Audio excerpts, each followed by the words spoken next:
Obrigada, dona Neuza. Bom dia. Bom dia. Nossa, gente, vocês estão dormindo ainda? Eu sei que é cedo, mas vamos mais forte. Bom dia. Bom dia. Ah, acordaram. Muito bom. Antes de começar a palestra, eu só preciso dar um recadinho. Vocês vão ver que eu estou meio robozinho assim, mas eu estou com torcicolo. A dona Neuza me deu uma responsabilidade de vir fazer uma palestra de domingo. Eu nunca fiz uma palestra de domingo. Aí meu pescoço falou, opa! E aí, alguma coisa errada. Mas estou aqui e espero que vocês gostem da palestra. Hoje a gente vai falar sobre a inveja. E aí, depois, ao final, a gente pode responder a essa pergunta. Invejoso? Eu? Será? Vamos ver. Então, como eu falei, nós vamos falar sobre a inveja, que é uma doença moral muito conhecida por todos nós, certo? Então, o que diz o dicionário sobre a inveja? Vamos lá. Por definição, a inveja é um desgosto provocado pela felicidade ou prosperidade alheia. E ali o segundo significado é um desejo irrefreável de possuir ou gozar o que é de outrem, de outra pessoa. Então, essa aqui é a definição lá do dicionário. E aí, lá em Tiago, capítulo 4, versículos 1 e 2, ele diz: "Donde vêm as guerras e contendas entre vós? Porventura não vem disto, dos vossos deleites, que nos vossos membros guerreiam? Cobiçais e nada tendes, logo matais. Invejais e não podeis alcançar, logo combateis e fazeis guerras. Nada tendes, porque não pedis." Então, aqui a gente já vê o quão maléfica é a inveja para a vida num geral. Se até guerras ela pode causar, imagina o que ela pode causar dentro de nós. Pessoal que está à esquerda, desculpa, eu vou virar meio assim para vocês, mas vamos lá. Então, a gente vê aqui o quão poderosa, num contexto ruim, né, é a inveja nas nossas vidas. E aí você fala, não, mas eu tenho admiração pela outra pessoa, eu não tenho inveja. Espera lá. Admiração é uma coisa. Inveja está bem mais longe. Tem muito mais outras coisas dentro dela que a gente vai aprender aqui. Então, muitas pessoas acabam se espelhando em outras, né, para crescer na vida, enfim, né? Então, tem algumas pessoas como modelo. Até aí, tudo bem, isso é muito bom, a gente ter bons exemplos para seguir. Mas essa admiração, com algumas pitadinhas de outras coisas, acabam virando inveja. Então, às vezes, você está ali no seu ambiente de trabalho, né, e fala assim, nossa, esse meu colega de trabalho é muito bom no que ele faz. Ele é empenhado, ele chega no horário, ele às vezes fica até mais tarde, é dedicado. Puxa, que legal. Admiração. Agora, se a gente começa, esse aí é um puxa-saco, viu? Esse aí está fazendo porque quer alguma coisa em troca. Ele não faz isso só porque ele é bonzinho. Entendem a diferença? A gente admira uma coisa, fala, puxa, que legal. Mas quando começa a passar ali do nosso limite, a gente, tá estranho isso aí, hein? Então, tem essa grande diferença entre admirar e invejar. A inveja, ela faz a gente acreditar que a felicidade do outro é o meu mal. Então, se o outro está muito feliz, eu estou ficando triste. E aí ela vai causar na gente um sentimento de inferioridade, onde a gente sempre vai achar que não consegue estar na posição que o outro está, ou conseguir as coisas que o outro conseguiu, pela nossa falta de capacidade, talvez. Então, a gente tem esses dois sentimentos de que somos inferiores e que não somos capazes. E aí a felicidade do outro atrapalha. Porque aí a gente começa a dizer as coisas que vêm ali da inveja, né? começa a maldizer as outras pessoas. Porque a gente está se sentindo tão inferior, tão incapaz, que é melhor eu maltratar o outro do que buscar o meu melhoramento. E a inveja, ela tem por característica o desejo por atributos, posses, habilidades, status. Nem sempre a gente vai ter a inveja ali por um bem material, um objeto, né? Um carro ali do ano, né? Às vezes é pela condição que o outro está. Muitas vezes, o status do outro mexe muito mais com a gente do que bens materiais. A felicidade que o outro tem, às vezes, mesmo nas dificuldades, a gente olha e fala, nossa, essa pessoa passa por várias coisas e, mesmo assim, ela consegue ressignificar isso. Esse poder, né, de ressignificação que, às vezes, o outro tem e a gente acha que não tem, a gente se coloca nessa posição, né, é o que vai trazer a inveja para a gente. Então, nem sempre tem a ver só com bens materiais. E aí, a inveja, vamos pensar nela como uma árvore. Uma árvore bem feia, mas uma árvore, vamos lá. Então, ela tem ali as raízes dela, a vanglória. Que o que é? A nossa vaidade, o nosso orgulho, tudo aquilo, né, que a gente sabe que a gente tem que lutar contra. Então, ali estão as raízes dessa árvore. E aí essa árvore começa a crescer, crescer. Nossa, fica uma árvore enorme, quase uma araucária de tão grande. Mas mesmo essa árvore sendo, né, tendo essas raízes ruins, ela vai dar frutos. Só que quando as raízes são ruins, os frutos também vão ser ruins. E quais são os frutos da inveja? A maledicência. Foi quando eu disse no começo. Enquanto a gente está só admirando, né, a outra pessoa, o nosso irmão, tudo bem, isso é muito bom. Mas aí, quando a gente começa a falar mal do outro, aí é que está o problema. Então, se o meu vizinho chegou com um carro novo, eu não vou falar, puxa, que legal, ele conseguiu um carro novo, olha, parabéns. Eu vou falar, isso aí está envolvido com alguma coisa errada. Só com o salário dele não dá para comprar esse carro. Ah, mas aquele meu amigo lá no trabalho, ele deve estar puxando o tapete de alguém. Ou ele deve estar puxando o saco de alguém. E por isso que ele conseguiu aquela promoção que era para ser minha. E aí a gente começa, né? Pipipi, popopó, falar mal do outro e se esquece de olhar para a gente mesmo. Porque, como eu falei, se a gente parar de olhar para o outro com esse olhar de inveja, a gente vai perceber que a gente pode também, a gente tem a capacidade de conseguir o que o outro conseguiu e muito mais. Mas aí é mais difícil, né?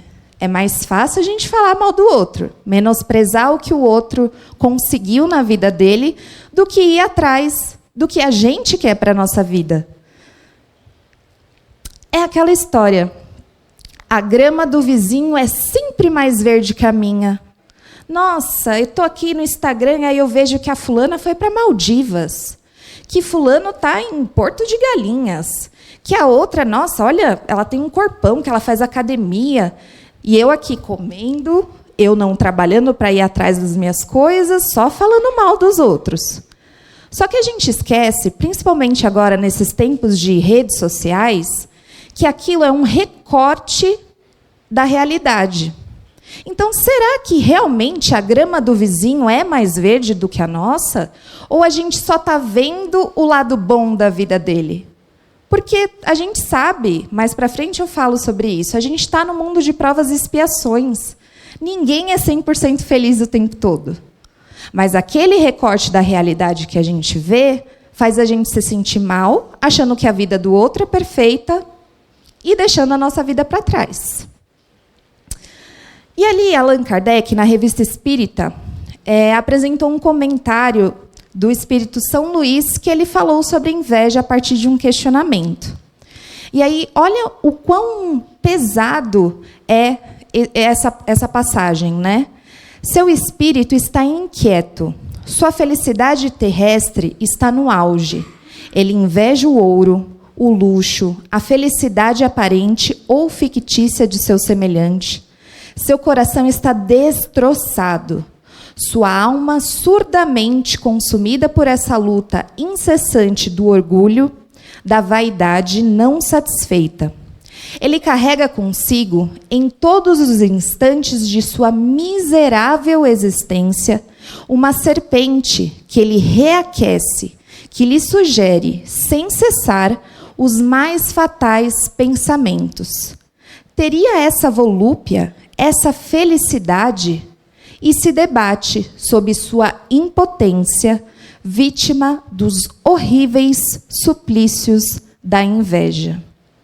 Nossa, olha aí, o quão é pesado isso. O quão preso a gente fica olhando a vida do outro e esquecendo da nossa. Nos tornando assim infelizes, não buscando aquilo que a gente quer. E o Espiritismo ele atribui a inveja aos grandes tormentos morais, né? Então a gente tem o orgulho, né, a vaidade, e a inveja é um deles. Lá no Livro dos Espíritos, eles tratam da inveja nas questões 926 e 933. Assim como quase sempre é o homem o causador de seus sofrimentos materiais, também o será de seus sofrimentos morais? E aí eles respondem: mais ainda, porque os sofrimentos materiais, algumas vezes, independem da vontade. Mas o orgulho ferido, a ambição frustrada, a ansiedade da avareza, a inveja, o ciúme, todas as paixões, numa palavra, são torturas da alma. A inveja e o ciúme. Felizes os que desconhecem esses dois vermes roedores. Para aquele que a inveja e o ciúme atacam, não há calma, nem repouso possíveis. À sua frente, como fantasmas que lhe não dão tréguas e o perseguem até durante o seu sono, se levantam os objetos da sua cobiça, do seu ódio, do seu despeito. O invejoso e o ciumento vivem ardendo em contínua febre. Será essa uma situação desejável e não compreendeis que, com as suas paixões, o homem cria para si mesmo suplícios voluntários, tornando-se-lhe a terra verdadeiro inferno? Então, aqui ele fala que a gente tem as nossas infelicidades, né, mas que muitas vezes nós buscamos essas infelicidades, né, esses tormentos. E aí também no Evangelho segundo o Espiritismo também trata sobre a inveja e diz, no capítulo 5, bem-aventurados os aflitos, instrumentos dos espíritos, os tormentos voluntários. O homem está incessantemente em busca da felicidade, que lhe escapa sem cessar, porque a felicidade sem mescla não existe na terra. Entretanto, malgrado as vicissitudes que formam o cortejo inevitável desta vida, poderia ele, pelo menos, gozar de uma felicidade relativa. Mas ele a busca nas coisas perecíveis e sujeita às mesmas vicissitudes, isto é, nos gozos materiais, em vez de a procurar nos gozos da alma, que são um prelibar dos gozos celestes e imperecíveis. Em vez de procurar a paz do coração, única felicidade real nesse mundo, ele é ávido de tudo que pode agitar e perturbar. E coisa singular, parece criar para si mesmo, intencionalmente, tormentos que caberia a ele apenas evitar. Então, nessas duas passagens, falam que nós temos as provações da vida, né? Mas que a gente está tão focado nas questões materiais que a gente vai trazendo mais problemas para a gente. E que a gente poderia ter pelo menos uma felicidade parcial, como eles falam aqui, mas a gente vai se afundando em tantas questões que muitas vezes estão ligadas só a bens materiais, que a gente sofre por nossa causa, pelas nossas atitudes. E aí tem os acontecimentos na história, né, da humanidade que a inveja causou. Então, Caim matou o seu irmão Abel por inveja. José, também por causa da inveja, né, dos filhos de Jacó, venderam, né, o caçula José para os mercadores do Egito. Davi, né, por causa da inveja, nós vimos que o rei Saul foi caçar Davi como se fosse um animal, né? Odiava ele. E também fala que Jesus, ele foi crucificado ali naquele momento por inveja também. Então Pilatos dirigiu-se ao povo, reunindo, e perguntou, né? Qual quereis que eu vos solte, Barrabás ou Jesus, que se chama Cristo? Eles tinham inveja disso, né? E ele sabia que tinham entregue Jesus, né? Ali aquele julgamento, por conta da inveja. Então isso está lá em Mateus, no capítulo 27, versículo 18. E isso nos traz um alerta, né? O quão maléfica é a inveja para a nossa vida. O quão ela destrói coisas que a gente podia estar construindo muito melhor, né? E como eu falei, nós estamos no mundo de provas e expiações. Nós não vamos ter aquela felicidade completa, porque o nosso mundo não é aqui. A nossa vida não é aqui. A nossa vida é na espiritualidade. Então, aqui a gente tem essas vicissitudes da vida, mas a gente pode amenizar também o nosso sofrimento, ao invés de ir atrás de coisas que fazem a gente sofrer mais, de invejar o outro, de maldizer o outro, né? E aí, para saber se você é invejoso ou não, a gente pode analisar duas coisas. Primeiro, a gente se sente impotente, ou seja, a gente vê a felicidade do outro, tudo que ele conquistou, e a gente fala, nossa, eu não vou conseguir. Ah, eu não consigo, isso não é para mim. É um ponto. Essa questão da inferioridade, né? E a segunda, você costuma falar mal das pessoas? Aí fica o questionamento, né, gente? Porque a gente faz muito, né? Às vezes até inconscientemente, mas faz. Então, essas duas coisas juntas vai formar essa inveja que eu falei. Vai sair ali do campo da admiração para só ser inveja. E não é isso que a gente quer para a nossa vida. Não é isso que Jesus espera de nós. Porque ele sofreu com a inveja. Mas ele era uma pessoa tão humilde, ele podia ter tudo o que ele quisesse. E ele andava com as pessoas mais simples. Porque elas eram puras de coração. Que é o que a gente precisa buscar. Então, por que a gente não olha o sucesso daquela pessoa, né, do nosso irmão, e traz isso para a nossa vida como uma reflexão para a gente se melhorar? Para nós sermos seres humanos melhores, para eu ser um pai, um filho, uma mãe melhor, para eu ser um marido, uma esposa melhor. Não olhar como inveja, mas sim um olhar de admiração. A gente muda esse olhar. E o olhar com admiração, ele restaura tanto o próximo, como principalmente a nós mesmos. Porque aí a gente vai ter esse impulsionamento de sermos pessoas melhores e não vamos ficar maldizendo o próximo. Então, a gente consegue duas coisas boas ao mesmo tempo, né? E acho que, em primeiro lugar de tudo, a gente tem que se amar. Porque Jesus falou, ame ao próximo como a ti mesmo. Só que a gente esquece dessa parte. Às vezes a gente se dedica muito aos outros, né?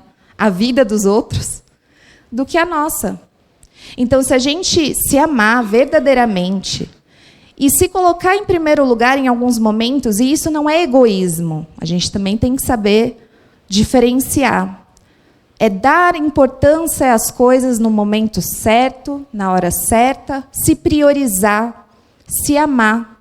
Porque isso é que Jesus quer de nós. A gente se amar e procurar evoluir, sermos pessoas melhores, sermos espíritos melhores, porque a nossa caminhada ainda é longa.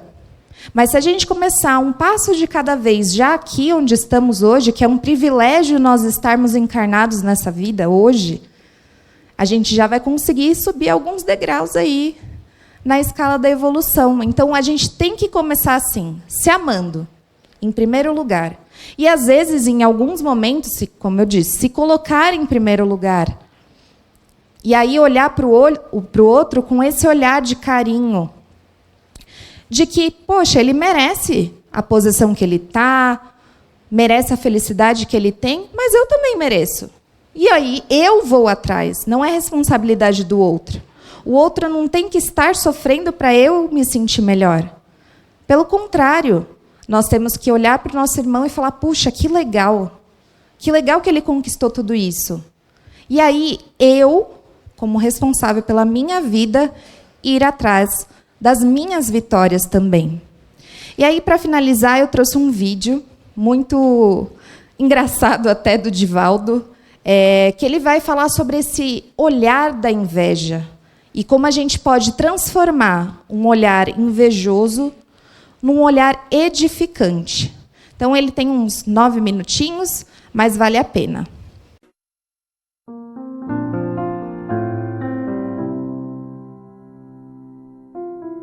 Eu conheço pessoas que têm o olho de secar a pimenteira. Olha aí a pimenteira. Desencarna. Mas não é o olho, é a mente. Os olhos são como graus. Ampliam a volúpia da mente, a vontade. É o ego. A pessoa vê aquele jarro lindo assim, meu Deus, que lindo, mas que pena que não é meu. Aí dispara o raio que mata, daí a pouco a flor murcha. Eu tinha uma coleção de violetas dos Alpes. Eu fui apaixonado por essa coleção. Então eu trazia do Paraná, principalmente de Ponta Grossa, violetas dobradas das viagens. E tinha aquilo arrumado, era um hobby. E então uma amiga minha suíça, que morava no Rio de Janeiro, retornando uma vez de Mont Blanc, ela me trouxe o quê? Edelweiss.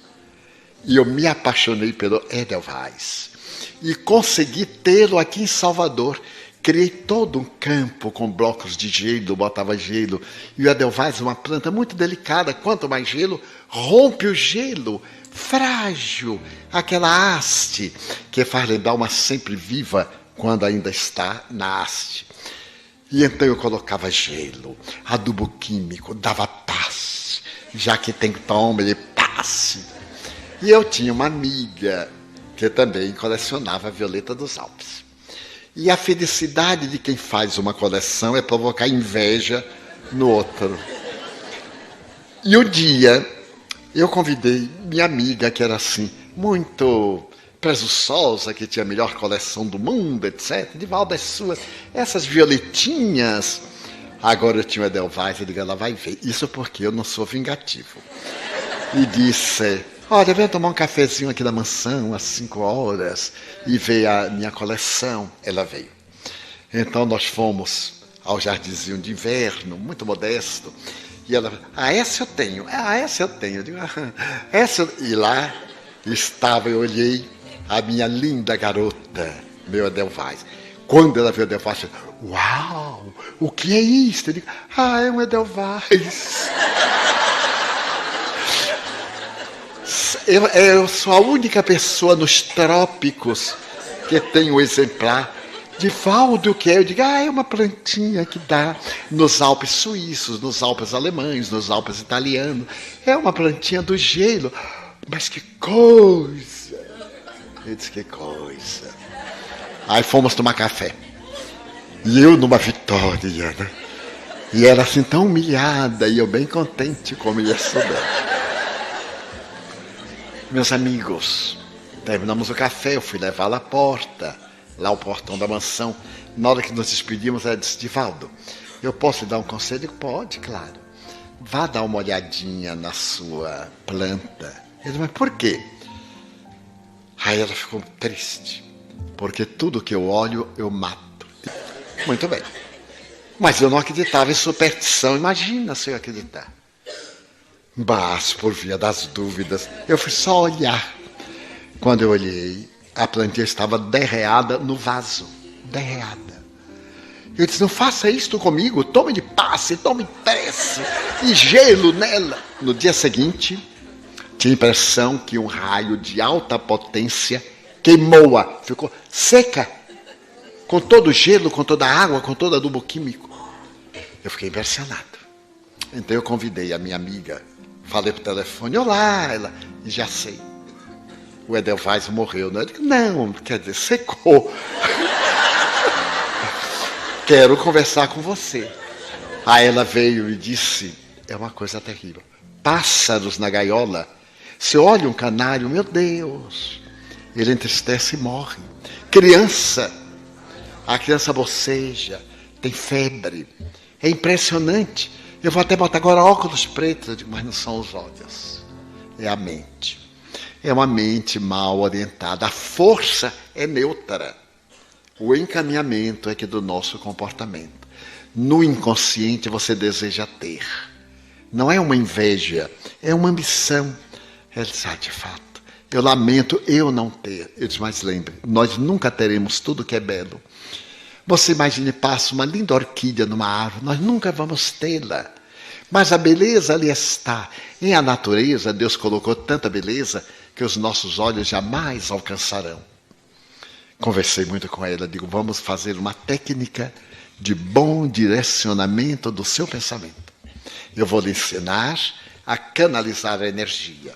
Vou lhe ensinar a aplicar passes para você atender a pessoas doentes. Ela foi à mansão várias vezes, eu lhe ensinei as técnicas mais simples. Porque o importante é a mente, não é o rebolado, não. Pode fazer para lá, para cá, toca castanhola. Se a mente não estiver boa, se não tiver o que transmitir, não adianta. Jesus disse, centurião, vai, o teu servo está curado.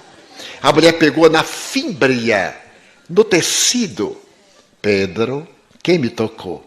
Eu adoro este momento. Pedro era bem parecido conosco. Pedro assim, como é que eu vou saber? Numa confusão danada desta, o senhor pergunta quem lhe tocou. É, porque a gente é que adora, né? Que Pedro, ai Senhor, nada, ele estava acabado. E Jesus disse, Simão, alguém me tocou, porque eu senti de mim sair uma virtude, desprender-se uma virtude. Então a mulher disse, fui eu, Senhor. Era a mulher do fluxo sanguíneo, que era considerada uma imunda. Ela viajou, a Jesus disse, que fé tem essa mulher. Agora, como nós não temos essa energia, então a gente dá uma rebolada para cá e para lá, me deu positivo, negativo, não sei o quê, impressiona um pouco o doente, e tem uns que impressionam demais, porque toca o castanhola. Queimando as energias, queimando com o que eu não sei. É uma coisa tão simples. A gente se aproxima de alguém que está enfermo e envolve em ternura. Então, do chakra cardíaco solar, vai aquela onda. E com a mente, a gente distende as mãos.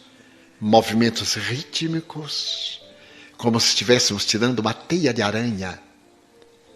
Suavemente, aquela energia morbífera. Vamos tirando.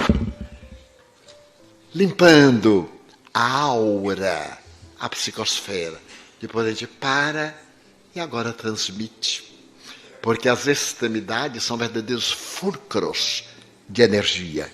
Então caem como verdadeiros chuveiros, de qualquer forma, positiva, negativa, luminosa, densa. Então a gente suavemente, no máximo, tratando-se de alguém que temos intimidade, a gente pode aproximar, tocar, não se deve, mas a gente pode tocar. Se a pessoa está com muitas dores nas têmporas, se a pessoa está com um grave problema na laringe, na faringe, no tórax, evitar o homem tocar na mulher, por motivos óbvios, e vice-versa, porque não será este. Há um toque curador, há um sopro curador, mas já são outros departamentos. E ela aprendeu, e tornou-se especialista em úlceras varicosas e câncer. Então, toda vez que eu tinha um problema, que alguém aparecia, telefonava, ela vinha ao centro, porque já era uma pessoa de mais idade, aplicava a bioenergia. E nunca mais os seus olhos prejudicaram a nada, porque ela olhava com ternura, o vigor que transmitia dava vitalidade. Bom, acho que esse vídeo disse tudo, né? Em como a gente pode mudar o nosso olhar, né, de inveja para um olhar de ternura, para ajudar o nosso próximo e principalmente para a gente se melhorar, né? Olhar para nós mesmos e construir uma vida melhor nessa encarnação. Muito obrigada pela atenção de todos. Que Deus abençoe.